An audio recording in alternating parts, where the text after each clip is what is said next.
keeping me safe and sound. And when I fall, you tied a rope to me. You're blessing me every day. I was down with an illusion, like a sparrow with broken wings. But now I shine with your reflection on me. I'm getting back up on my feet. That you showed up was written in my palm. You are a statement, explode like a bomb. I get to push myself to victory. You make me winner. You cut me loose and set me free. You make me win in every way. You showed me how to spread my wings. Yes, I'm the winner of the day. You cut me loose and set me free. You make me win in every way. You showed me how to spread my wings. Yes, I'm the winner of the day.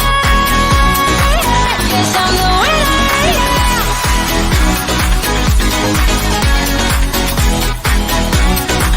'Cause I'm the winner, yes.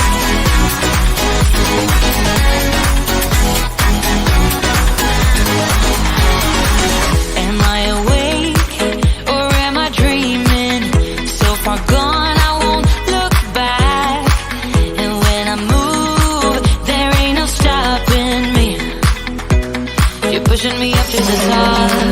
I saw the clouds looking angry, but then the sky reached my mind. And when I spaced out, I see the possibilities unfolding the way that I want. That you showed up was written in my palm. You are a statement, explode like a bomb. I get to push myself to victory. You make me winner. You cut me loose and set me free. You cut me loose. You make me win in every way. Win in every way. You show me how to spread my wings. Yes, I'm the winner of the day. You cut me loose and set me free. You make me win in every way. You show me how to spread my wings. Yes, I'm the winner of the day. Yes, I'm the winner, yeah.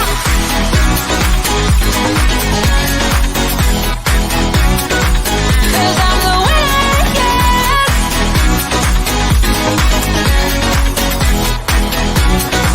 'Cause I'm the winner, yeah, yeah, yeah. Ooh, yes, I'm the winner, yeah. Hello, everyone. We are live, hopefully on LinkedIn, on YouTube, and Twitter. Leslie, thank you so much for joining me. Well, Jen, thanks for having me. I'm so excited about this discussion. I just love you on TikTok. I just think I just think it's genius. I mean, my first question is, where do you find the time?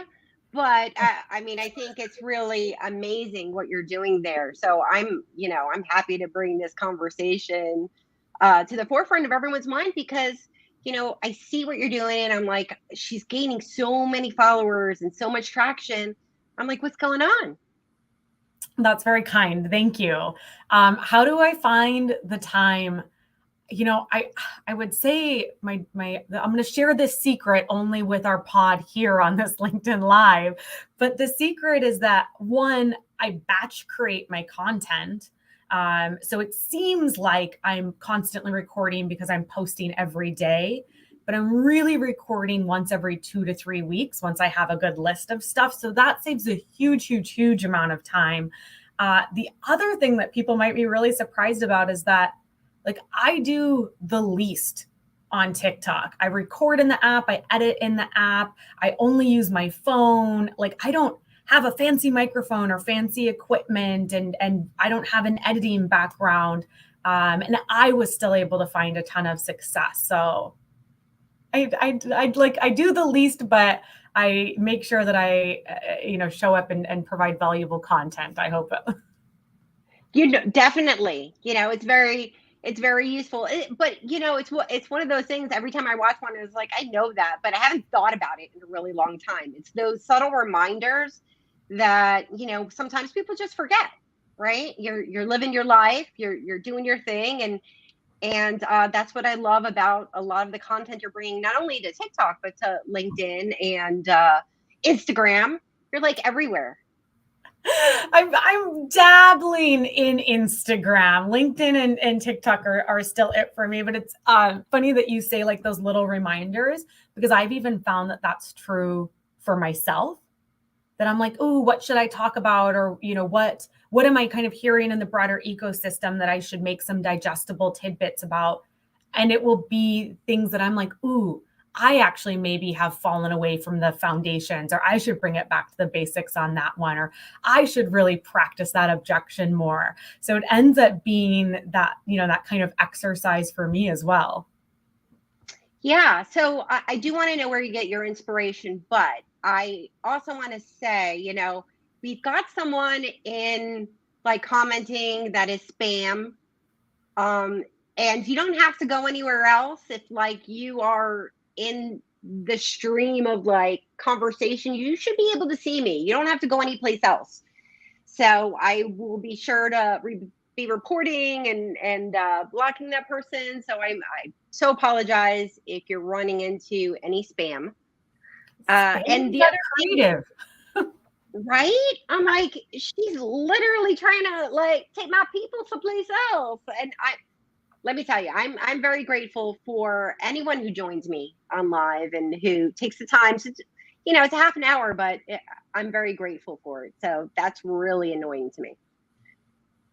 Well, it looks like we have some amazing people that have shown up and are here with us. So very excited to see some names that I'm familiar with. Some names that we are collaborating with on something else. So very, very exciting group to have today. Very, very much so. So tell me, you know what, we got right into it because I was like, where do you find the time? But tell me a little bit more about you. Yeah, a little bit about me. So I recently quit my job. That's kind of a big update. I haven't actually made the like LinkedIn official announcement. I'm not going to do that until March.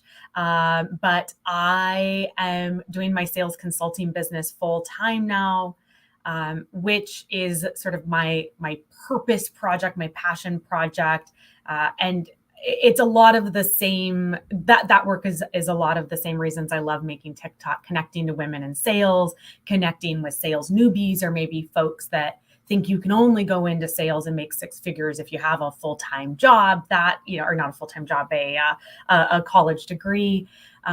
So that's a pretty darn exciting update. You can see my SoulCycle on the other side, SoulCycle bike behind me. I'm obsessed with SoulCycle. I'm a native Montanan. Generally just love the women in sales and broader B2B sales community. And so that's what I do for my day job, my side job, my TikTok.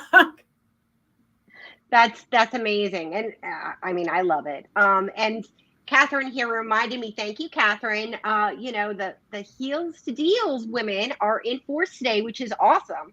But it also reminds me to make sure that everybody knows that I'm giving away a free book. I purchased all my author copies. And as soon as I have my hands on it, whoever is the person who engages the most in the chat will receive a copy. So I'll make the announcement after the LinkedIn Live once I figure it out, after the spammers, who engages the most. But I would love to send people a copy. And I'm super excited about it. I'm so grateful that I had the opportunity to collaborate with just amazing women like yourself, Leslie. It was a really special experience. And I think something I loved about it is that I knew about half of the group beforehand. And then half of the group has been new voices with just like an even like more diverse array of perspectives to fill up my life and fill up my news feed. So it's amazing. One of the people I saw join us today that's also a part of the Heels to Deals project is Jenny, who's now on TikTok, like brand new on TikTok at the handle Jenny Loves Sales. So that it's so fun to see, just kind of all of the ways that this community comes together and supports each other. And certainly the book is an exciting way to bring that to a broader audience. 100%. And Joyce here mentioned sales is the best profession. There's an opportunity for everyone, no matter background, skills, or education. And I totally think it's true. Like when I got into sales, I was in retail and sort of made this transition to professional sales just by realizing that, wait a second, these software salespeople were entertaining in the cigar club I was managing. And they looked pretty comfortable. They looked pretty happy with what they were doing. And I was working a lot. And, there's so much opportunity. So let's get back to TikTok and tell me, right? So you find the time, you go ahead and create like batches of content, right? What are some of the benefits you've received from doing TikTok? Ooh, lots of benefits. I would say first and foremost has been the community. Just like any social media, there are those elements where you're like, why am I spending so much time and energy on this? Or you get the hate comments and you're like, oh, does anybody even like it here? And then you'll get the one person that reaches out to you and says, I used this and it helped me close my sale. Or I, use this script to have a conversation with my boss and it completely changed my ability to hit quota. And those opportunities to really connect with the community and know that you're making an impact on people's lives, that's for me been my biggest takeaway. I've also been extraordinarily lucky to get clients for Sales Team Builder from TikTok, which never, ever, Jen, would I have guessed that would have been an outcome when I started the channel? Like, I don't know. I just didn't see it being like, I thought that the clients would come from LinkedIn and TikTok was just for fun. But because I am so authentic on TikTok in a way that I'm not on LinkedIn, like I bring a lot more of myself, my genuine self to TikTok than I do to LinkedIn. I've had the privilege of finding these clients who are so aligned to our values of creating cultures of inclusion, of creating, sales that's a respected profession, of, like, to Joyce's comment, creating an environment where everybody belongs. The community, and then the bonus of clients and revenue for my business. So you would say the ROI is good. Mm-hmm. It works for you, right? Yeah, it does. It took a while. Like, to be fair, it was months. At least probably 6 months of consistency of posting every single day before I think I'd kind of earned the right to start getting those referrals and the business. But I mean, well worth it. And how many other places can you put in 6 months of effort and get that, great of a reward? And I was having fun the whole time I was doing it. Yeah, no, 100%. And, it's funny because that's about the same amount of time I put into LinkedIn before I started to gain traction, where I started to get like requests for podcasts and, speaking things and like just, more people coming my way as opposed to me going out there. Yep. Right. So if you dedicate 6 months to whether it's LinkedIn or TikTok, anything, any social media platform where you can reach a lot of people, I think there's a lot of value there. It's so true. And it's also true for sales, right? Like, everybody's like, what's the silver bullet? What's the trick? There's no trick. It's about consistency. Yeah, no, it's 100% about consistency. I actually kind of feel bad because I've been less consistent on my LinkedIn, right? And now I'm thinking about how do I find time for TikTok in addition, right? And then I've got my sporadic Instagram I do. And so the time. So can you tell me more about when you say batches? What do you mean by that? Yeah, absolutely. Yeah. So, and this kind of ties to inspiration and content planning as well.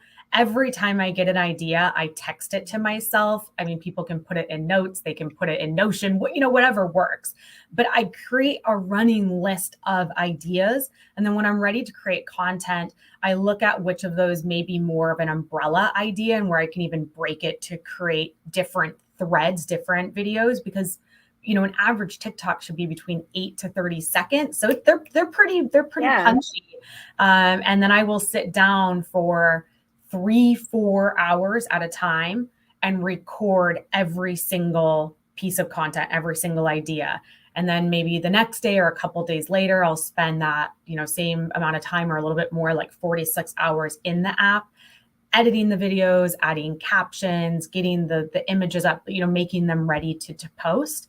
But what I found at this point, after some trial and error, that if I take 10 hours every, say, 3 weeks to do a proper batch create, that's enough content to be posting at least once, if not twice a day for that entire 3 weeks. So I think that's a pretty, it took some time to get there, but that's a pretty good trade-off. 10 hours of focused work for 3 weeks of content. 100%. That's really, that's pretty fantastic. So Stella here asks a question. Thank you, Stella. When starting out on TikTok, do you recommend anyone or companies to follow? Yes, both, Stella. So what I would do is definitely search by hashtags that you're interested in and follow hashtags. And then you're going to see what the top posters are, the top creators are that also are using those hashtags. I think that's good as a carte blanche rule. We have some amazing people that are now helping to create this B2B community or this sales talk community. So it's folks like my friend Will Atkin, who you all I'm sure are seeing on your LinkedIn news feed because he recently joined the sales feed team. Tech Sales Tom was kind of one of the original people posting content. Jenny obviously is now on the app. So you see a lot of sales talk people, B2B sales talk people joining now. I can give you a whole list offline if you'd like. And we're seeing some of our tech stack people joining, like PandaDoc is on there and Chili Piper is on there. So follow people that you care about and want to see their content. And then also make sure you follow the big names so that you know what trends are happening if you're going to start creating, because you'll want to have a view on that too. Yeah. So I like when you're on LinkedIn and you start engaging with other people's posts, right? And you're sharing your knowledge in that way, and that gains that exposure to their audiences. Are there any things like that on TikTok? Because I don't know. Not really. And I think that's why a lot of people struggle to make the transition from LinkedIn to TikTok, because obviously the way we connect on LinkedIn is we connect and it's that one-to-one connection, whereas TikTok is more of a follower community. So there's over 1 billion people on the platform. A very, very small percentage of that group is making content. And so everybody else is following you, but you're not connecting and engaging. It's a very different dynamic.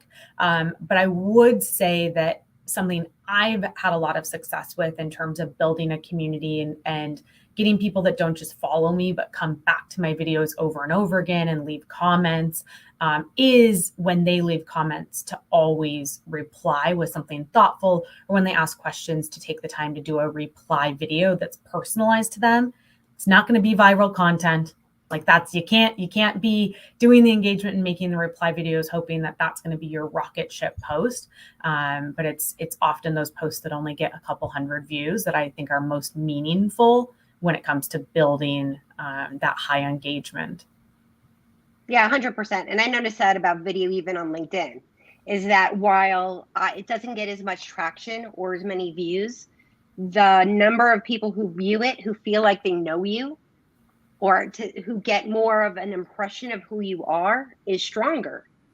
And so when they do reach out or they do share some, like, this really inspired me or whatever, it's like it's genuine. Because they could sense who you are as a person. So I think there's so much value in video over just text. And while I say that, I totally acknowledge I do a lot of text posts and I don't do enough video. So there's that. So Robin says it's such an important point. When you put more of your real voice into your message, you find more clients who are aligned with your values. 100%. I believe that. What do you think? Oh, absolutely. Absolutely. A perfect example is in November, I had just onboarded 2 new clients, both of whom had come from TikTok, and I was about ready to take a full week off to go to Costa Rica. And so I'd said to them, like, I will be offline, unavailable, not like in case of emergency X, or here's my cell phone in case. I will be offline. And instead of pushing me on that or questioning that, both of them were like, amazing, way to set boundaries. Congratulations, enjoy your time. And that's felt awesome. really special because I talk a lot about setting boundaries, guarding them fiercely, the power of no, the power of an aggressive out of office message. So it was nice to then see that those messages either, resonated with these clients, or that kind of talk track is what brought them to me and allowed us to partner. So I completely agree. It makes a huge difference. Catherine wants your whole list, please. Yeah, we'll have to. You know what, Catherine? I'll do a post on LinkedIn. I need to do a post to shout out some of the new creators, anyways, because even in the past couple of weeks, we've seen people like Margaret Ingram get on, Jenny, obviously, Josh Braun, and of course, he went from like 0 to 30,000 overnight. Gosh, Larry Long. Like, there's a lot of new people that are our voices you're probably familiar with from LinkedIn that are new to TikTok. So I will share that list because we want to get out there and support them and help them build their accounts up, because the more sales talk creators, the better for all of us. 100%.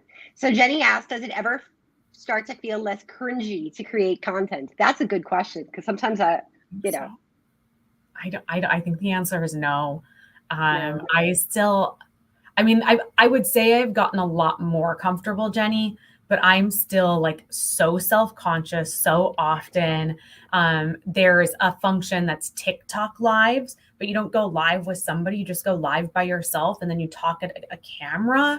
And I find it to be sort of painful to do, but then I hear back from my audience, and to your earlier point, Jen, those are the moments where they're like, oh, I just feel so connected to you. I feel like I know you so well. So it's important. And I remind myself that it matters and it's meaningful to the people I'm making it for. So even if I'm uncomfortable, I just, you got to just do it and take action.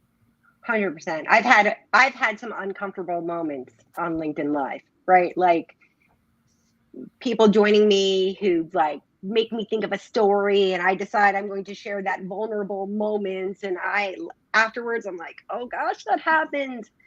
And there's always such like support and love, and like, I shouldn't stress it, but that's how people really get to know you. It's that vulnerability that builds connection.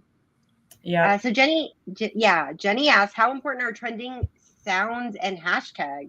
That's a good question. It is a really good question. Hashtags I'm going to answer first because it's a clearer answer.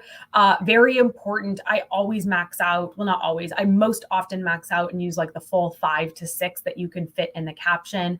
Important for 2 reasons. One is that Google is going to start indexing TikTok videos, and they're going to be using the hashtags. So that's going to be huge as that evolves. So do it for that. 2, ByteDance, TikTok's parent company, anticipates that as the platform evolves, people will search more by hashtags, because it's not as much where you like go and you search out specific people, you search out content ideas. So hashtags really important. Trending sounds, I think that depends deeply on what type of account you want to create. Are you trying to create like a rocket ship account to get as many followers as you can? Then yes, it's super important that you're doing the trends and using trending sounds. If that's not your goal, like you're happy with that small growth, you're happy with being maybe more of like a micro or even a macro creator instead of like a mega creator, not as important. Because I batch create and I only do it like once every 3 weeks, the trends are already over by the time I third one, like it's been over for 2 weeks. So I try not to get too caught up in it. I did at the beginning, Jenny, but it took a lot of the fun out of it for me because I felt like I was always chasing trends instead of creating the content that I wanted to. So yeah, think about what type of account you want to create, and then I think you will do or not do trends based on that. Yeah, I mean, if you're chasing the trends all the time, it feels like pandering. Pandering to what's going on instead of necessarily what is going to bring most value. Yep. At least for me, that's what it feels like. So Misha's asking about advertising. You don't really do any advertising on TikTok, right? I don't. So TikTok rolled out a new feature called TikTok Promote. I tested it just to know what it was and the different features were, because clearly part of my shtick is knowing what's going on with TikTok. I didn't find it to be hugely beneficial. It wasn't for me a good use of my time or money, which isn't to say that might be different for a business to consumer account that is selling maybe bath bombs or jewelry or something, but that's not what I am. So it's kind of weird for me to advertise.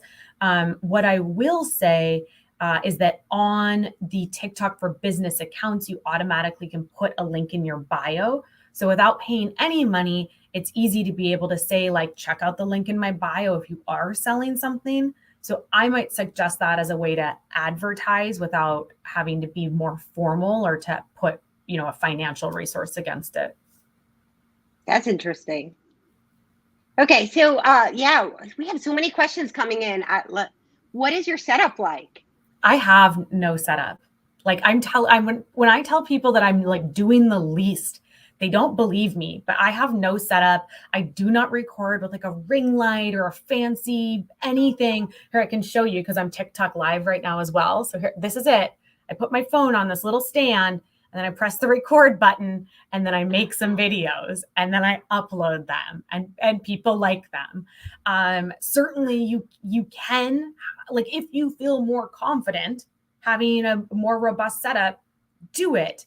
If you, like you, Jen, you are super handy with Canva and all this technology, and it brings you joy.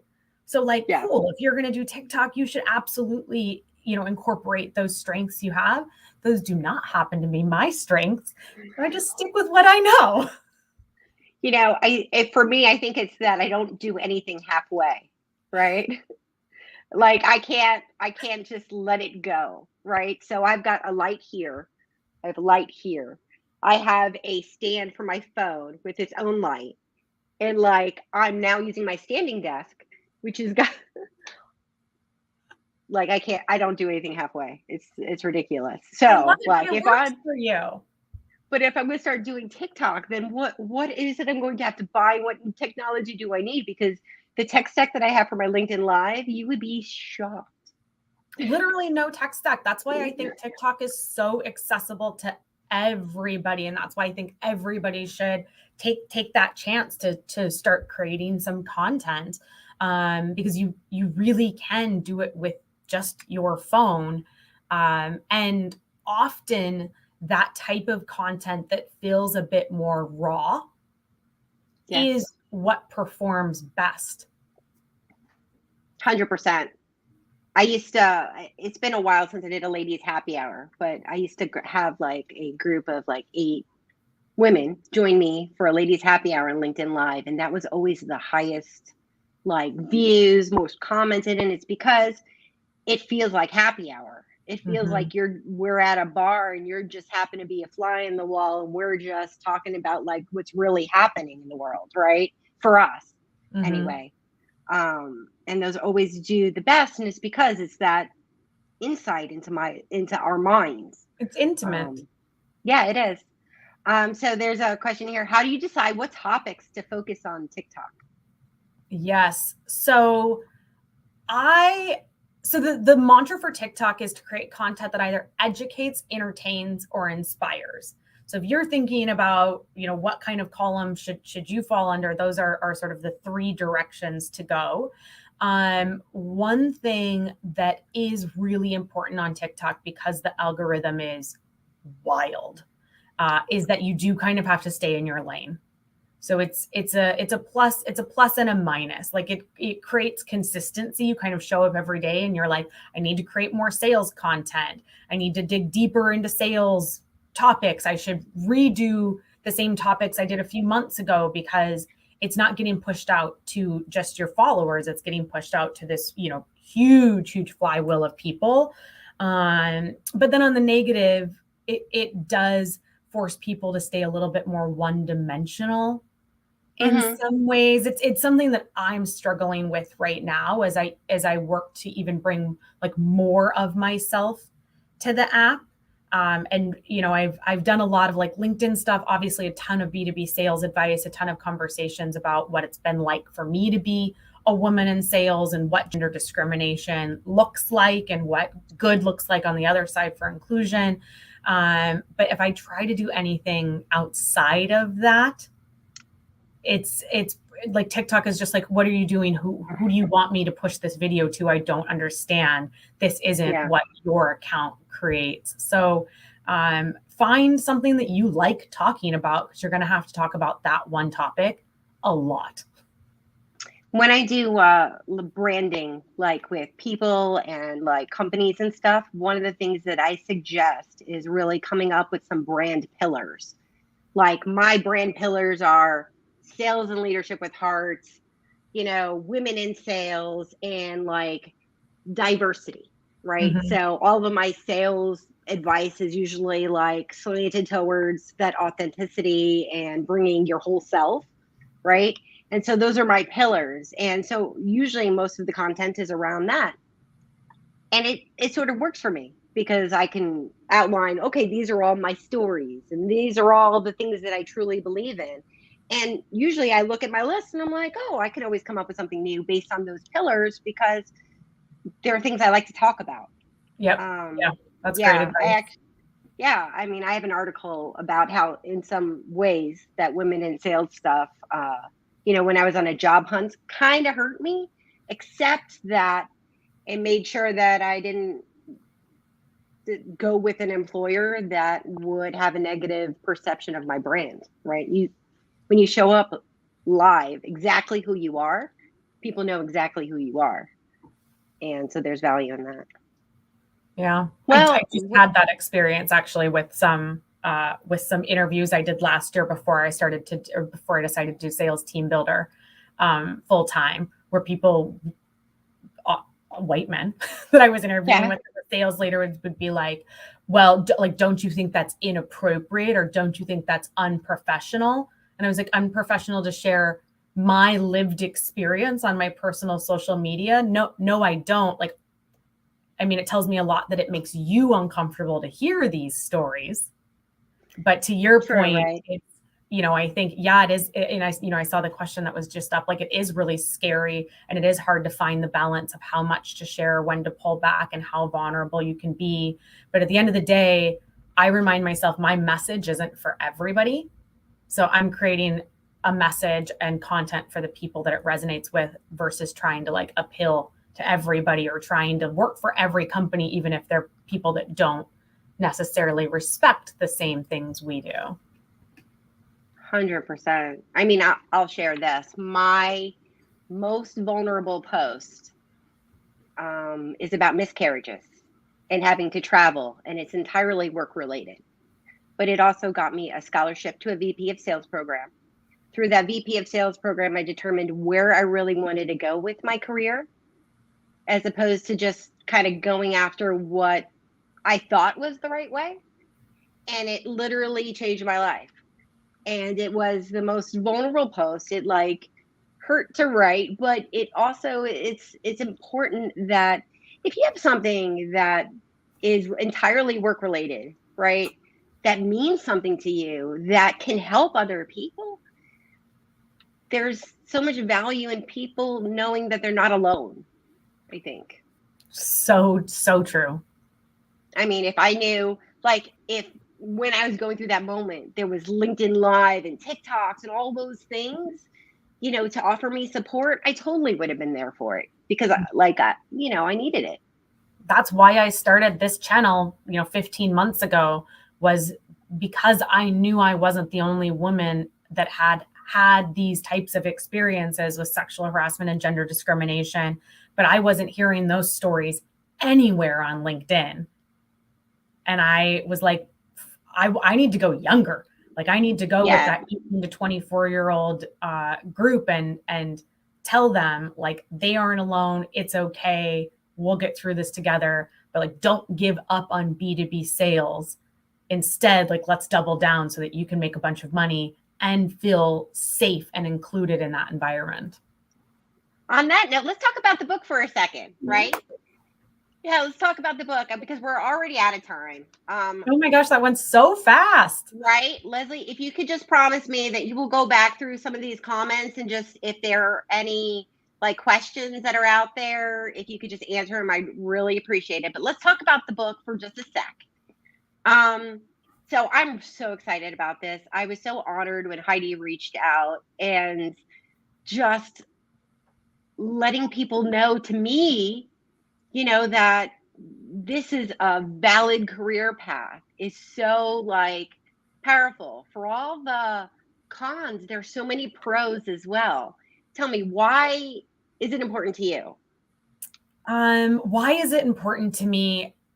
I think it's important to me because sales is a profession that can be a great equalizer. Women don't usually think about sales as a career path, like as a profession. Sales is still extremely male dominated. I mean, even the most recent stats say that it's about 35% of the profession is female.